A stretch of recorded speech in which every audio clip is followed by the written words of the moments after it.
So you wanted me to tell you the story of Tomasa again. Tomasa is an Umba'a indigenous woman that I work with who has been attacked 3 times in the last year.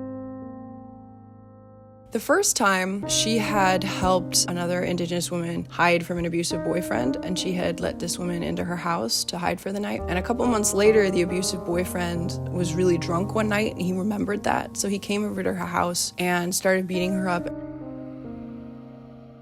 Her friend, a woman named Gregoria, pulled him off of her, and they fought him off. The rest of her community didn't really try to protect her. This is partly because she is an Umba'a Christian. There are others in the community that also go to her same church with her, but because she got baptized, there are other people in the community that kind of see her as outside, who feel that baptism isn't normal or correct for their culture. But this is what she wanted to do, and she expresses that as a single woman who was misused and left by her husband, she feels good having Nyandejaara as her close protector and friend. It's a traditional term for God. She believes that Nyandejaara has always been watching over their people, and it's not a foreign thing, it's her thing.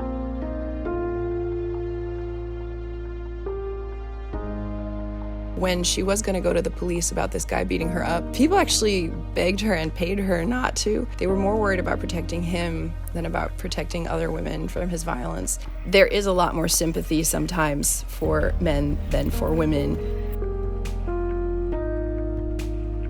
The second time that she was attacked it was in the middle of the night, and I got a phone call that was really scary and kind of cryptic because I could hear her and the guy yelling in the background. It was her ex-husband, drunk, coming to knock down her house.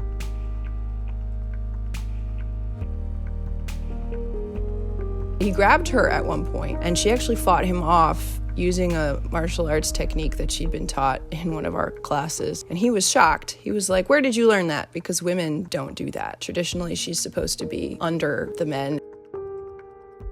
She makes her living selling hats, cleaning for people. She recently learned how to make pillows at one of our employment fair type things. She really works hard, and another challenge is that there's a big stigma against Indigenous women and Indigenous people saying that they're lazy. This is not true. Tomasa she works hard. She's a good example of that. But she has 2 kids, and it's just her, and this guy doesn't help.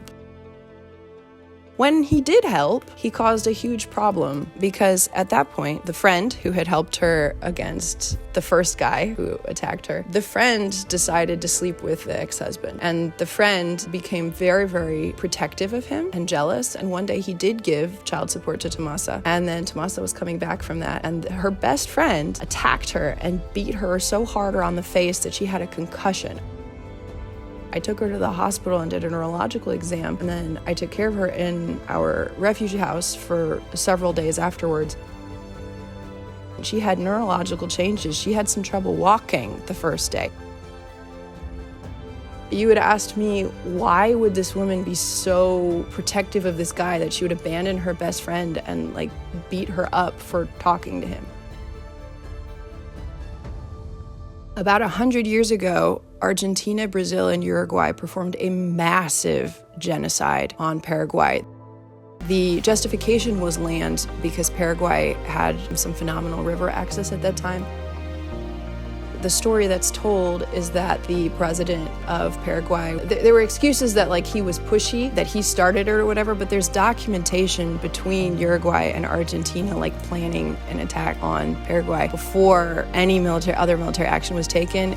But even if he had started it, wiping out every single man in Paraguay, most of the women, and a large population of the children is not justified. And the population change was so dramatic that right after the war, it was 1 man for every 10 women. Historically, this had made women literally a dime a dozen, and the position of women is very low in certain parts of Paraguay. Now, the population has stabilized a little more, so 3 to 4 women for every man. You can see how this makes it kind of a man's paradise, and very scary for a woman who, if she doesn't have good educational prospects, a man is also her way possibly not just to have companionship, but have security for her and her children. You can see how even events 100 years ago and prejudices from other places are still affecting Indigenous people in Paraguay today.